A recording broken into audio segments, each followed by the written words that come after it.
अस्सलाम वालेकुम, this is Mohammad अबीर। उम्मीद है आप लोग सब खैरियत से होंगे। सो अभी रिसेंटली हमने देखा है कि हमारी मार्केट ने जो जून के और जुलाई के मंथ में वीकली और मंथली बेसिस पे पॉजिटिव रिटर्न बनाए हुए थे, तो ये पॉलिसी इम्प्लीमेंटेशन के बाद पोस्ट बजट जो इम्प्लीमेंटेशन होती है जुलाई के अंदर, उसके बाद मार्केट का ये रिचुअल है कि हर साल जो है ये जून जुलाई के मंथ जो होते हैं बड़े क्रूशल होते हैं, और मार्केट के अंदर हम काफ़ी ज़्यादा जो है वो नेगेटिविटी बेसिकली हम देखते हैं। So as you all can see कि since the start of mid week, अगर जुलाई की हम बात करें, पोस्ट मॉर्टम की अगर हम बात करें, तो मार्केट के अंदर हमने बुलिशनेस भी देखी, लेकिन ओवरऑल जो है वो सेलिंग प्रेशर ज़्यादा देखा। इस वक्त अगर हम आज के दिन की बात करें, जो ये जिस दिन मैं वीडियो बना रहा हूँ, हमारा जुलाई का बिल्कुल लास्ट का मंथ है और 26 जुलाई को जो है ये बेसिकली वीडियो बन रही। इसमें हम देख सकते हैं कि हमारे पास वीकली रिटर्न जो है वो मार्केट का इंडेक्स का KSE 100 इंडेक्स की अगर हम बात करें तो वो 4.50% का जो है वो हमें नजर आता। और ये अगेन वो वाली बात है कि अब हमारा सर्किट ब्रेकर जो है वो 7.5% अपर लॉक लोअर लॉक नहीं लगेंगे। अब तकरीबन 10% जो है वो स्टॉक एक दिन के अंदर 10% की रेंज में जो है वो बेसिकली ट्रेड कर सकता है। So that being said, index का वीकली बेसिस पे तकरीबन 4.5% और मंथली बेसिस पे तकरीबन 1% के करीब करीब अगर जाता हुआ हमें हम नजर आ रहे, तो ये एक अच्छी करेक्शन है मार्केट के अंदर जो कि ओवर ड्यू थी काफी टाइम से। सो 78,000 पे इस वक्त मार्केट ट्रेड कर रही है और 77,900 का लो ऑलरेडी मार्केट बना चुकी है। इस वीडियो को बनाने का मेन मकसद है कि अगेन जिस तरह मैं बार बार एम्फेसाइज करता हूँ, हम देखते हैं कि भाई मंथली बेसिस पे जब मार्केट इस तरीके से गिरती है तो शरिया कंप्लाइन हमारे पास कौन कौन से स्टॉक्स हैं जो कि ओवरसोल्ड होते हैं। सबसे पहले अगर हम KMI 30 इंडेक्स की बात कर लें तो 1 वीक चेंज और 1 मंथ चेंज पे अगर हम देखें तो हम ये हमें आइडेंटिफाई करना होता है कि 10% -10% एंड अबव -11% -15% या -20% के कौन कौन से स्टॉक्स हैं जो इस रेंज में ट्रेड कर रहे हैं।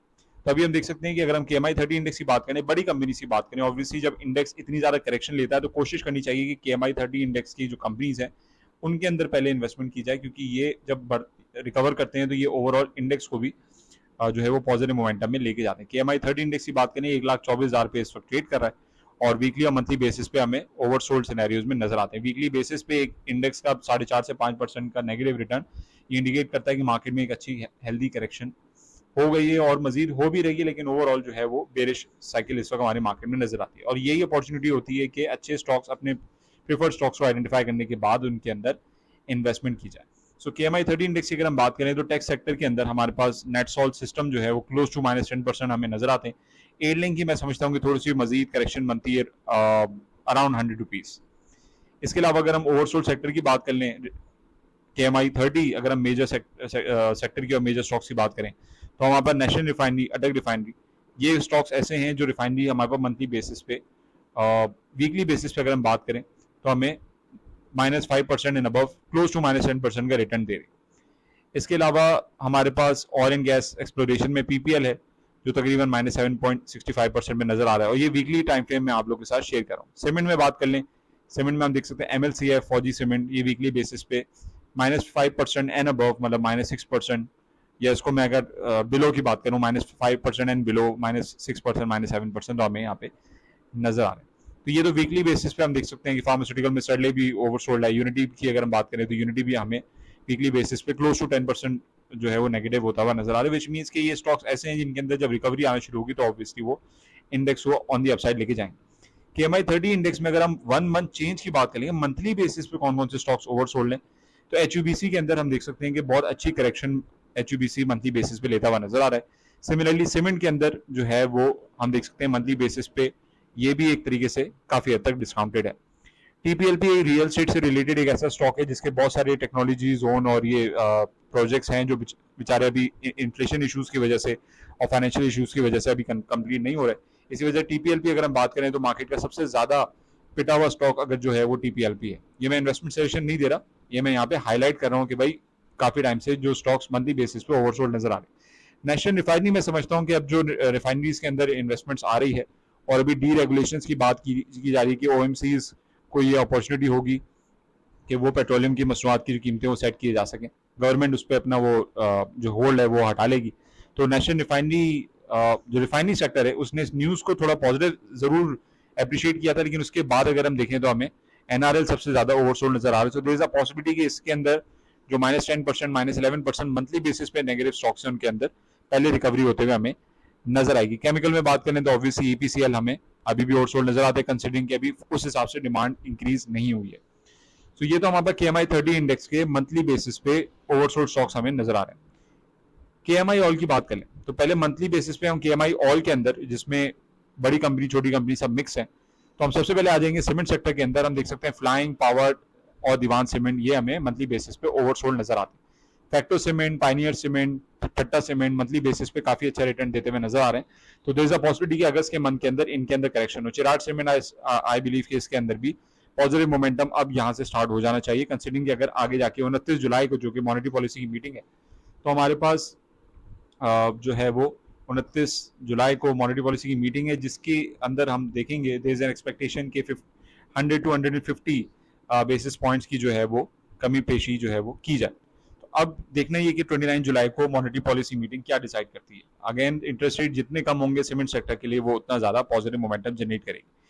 केबिन एंड इलेक्ट्रिकल गुड में अगर हम देखें तो वेव अप्लायंसेज और वेव जो ओवरऑल कंपनी है, इसके फाइनेंशियल रिजल्ट अगर अच्छे आते हैं तो डेफिनेटली ये काफी हद तक रिकवर करते हुए हमें नजर आएगा। Then we have fast cables, अभी रिसेंट पाकिस्तान स्टॉक एक्सचेंज में इसने IPO अपना लॉन्च किया, तो ये भी मंथली बेसिस पे काफी ज्यादा ओवरसोल्ड होते हुए हमें नजर आ रहे हैं। देयर इज अ पॉसिबिलिटी कि अगर अच्छा रिजल्ट ये शो करते हैं तो अब इनके पोस्ट IPO जो है वो फंडामेंटल्स के ऊपर रिकवरी आना शुरू हो जाएगी। Then we have engineering sector, INIL obviously काफी ज्यादा डिस्काउंट होते हुए हमें नजर आ रहे हैं, लेकिन अभी इसने बहुत स्ट्रॉन्ग रैली बनाई थी from 140 rupees to 130 rupees to high of around 200 rupees plus. तो ये इत्तेफाक और मुगल जो है मंथली बेसिस पे हमें अभी भी जो है वो नेगेटिव नजर आ रहे हैं, बट अगेन इंटरेस्ट रेट कम होगा तो इन सेक्टर्स को फायदा होता है। सीमेंट की बात कर ली, रिफाइनरी की ऑलरेडी बात कर चुका हूँ, इंजीनियरिंग की बात कर ली। केमिकल सेक्टर में हम देख सकते हैं WGL, डेस्कन ऑक्सीगम, EPCL, ये मंथली बेसिस पे ओवरसोल्ड है। सबसे अच्छा रिटर्न अगर आप लोग कोई मेरी कम्युनिटी का अगर आप लोग पार्ट होते हैं, तो मैंने अपनी कम्युनिटी को बक्सली, बर्जर और भी कुछ स्टॉक्स हैं जिनके हवाले से मैंने बता दिया था कि भाई ये मंथली बेसिस पे पॉजिटिव ट्रेड कर सकते हैं, एंड आई थिंक शायद वो मेरी वीडियो पब्लिक भी है मेरे चैनल पे। Then we have the most anticipated stock HUBC, जो मैं समझता हूँ कि अब ये 145 की रेंज में अगर ये आ गया है तो इसके अंदर एक्यूमुलेशन होना शुरू हो जाएगी because of the future process and progress in relation to BYD, जो चाइनीज EV मेकर्स हैं जो पाकिस्तान में आ रहे हैं थ्रू HUBC, तो उसके भी चीजें मटेरियलाइज होना शुरू हुई। तो HUBC फिर इस रेंज में नहीं मिलेगा, तो ये अच्छी रेंज है कि अगर HUBC मंथली बेसिस पे कोई एक्यूमुलेट करना चाहता है, कंसिडरिंग ये डिविडेंड पेइंग स्टॉक भी है। Then we have food sector. Food sector के अभी उस हिसाब से इन्फ्लेशन की वजह से मामला अच्छे नहीं है, तो मैं बहुत ज़्यादा फूड सेक्टर का इन्वेस्टर नहीं हूँ, नाइदर मैं बहुत ज़्यादा कोई इन्वेस्टमेंट करता हूँ फूड सेक्टर की, ना रिकमेंडेशन हो। बैंकिंग सेक्टर में फैसल बैंक ने मंथली बेसिस पे काफ़ी अच्छा रिटर्न अभी रिसेंटली दिया है, दोबारा रिकवरी करता हुआ हमें नजर आया। और वैसे अगर देखा जाए तो अभी भी फैसल बैंक के अंदर ओवरऑल वैसे मैं समझता हूँ कि थोड़ी सी करेक्शन अभी इसमें और मजीद होनी चाहिए।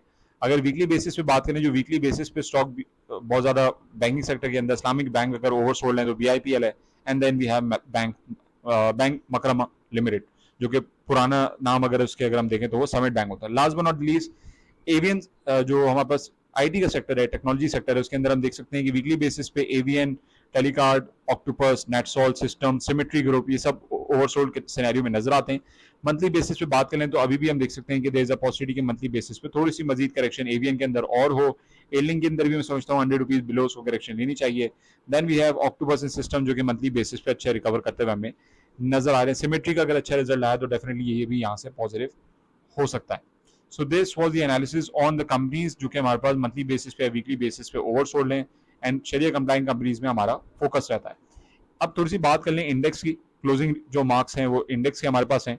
इंडेक्स का जो रिसेंट अभी हमारे पास जो रेजिस्टेंस लेवल हमारे पास हमें नजर आ रहा है, वो हम ये देख सकते हैं कि हमारे पास तकरीबन हाई जो इसने 82,000 का हाई बनाया था, उसके बाद से मार्केट अपने आप को बहुत ज्यादा पॉजिटिव ट्रेड नहीं कर पाई। 82,000 का इसका लेवल था, and from here onwards we can see कि मार्केट ने अभी रिसेंटली 80,000 के लेवल को रीटेस्ट किया, और रीटेस्ट करने के बाद जो है वो हमें मार्केट के अंदर दोबारा सेलिंग मोमेंटम, बेरिश पैटर्न जो है वो नजर आ रहा है। And there is a possibility कि इंडेक्स जो है वो हमारे पास अगर मजीद थोड़ी और करेक्शन लेता है और इस लेवल को सस्टेन नहीं कर पाता, तो फिर हमारे पास जो मेजर सपोर्ट और रेजिस्टेंस, जो हमारे पास सपोर्ट रेंज है, वो हमारे पास निकल कर आती है 76,700 और 79,000 का ऑलरेडी ये लो बना चुका है। 79,000 के लेवल को अगर सस्टेन कर जाता है तो ठीक है, नहीं तो फिर जो हमारे इमीडिएट सपोर्ट है हमारी मार्केट की, वो 77,970 पे नजर आती है। इसको अगर इस coming next week, last week of July में अगर ब्रेक किया तो फिर 76,000 तक मार्केट आ सकता है। So will have to wait and see कि इस वीक तो मार्केट फ्राइडे वाले दिन हमें तकरीबन इसी रेंज में 77,000 की रेंज में क्लोज होते हुए नजर आती है। बट अगर next week, last week of July अगर मजीद बेरिश प्रेशर रहा due to political issues as well, तो फिर ये कि 77,000 तक इंडेक्स हमारे पास नीचे आ सकता है, जो कि अगर लॉन्ग टर्म में देखा जाए तो एक बहुत अच्छी करेक्शन मार्केट की हो जाएगी। So I hope this video was informative. Do let me know your feedback in the comment section below. Again, if you want to be a part of my community, all you can do is contact me on WhatsApp and join my community after taking my consultation. मिलते हैं इंशाल्लाह अपनी regular videos के साथ। Until next time, this is Mohammed Abir signing off. Take care. Allah Hafiz.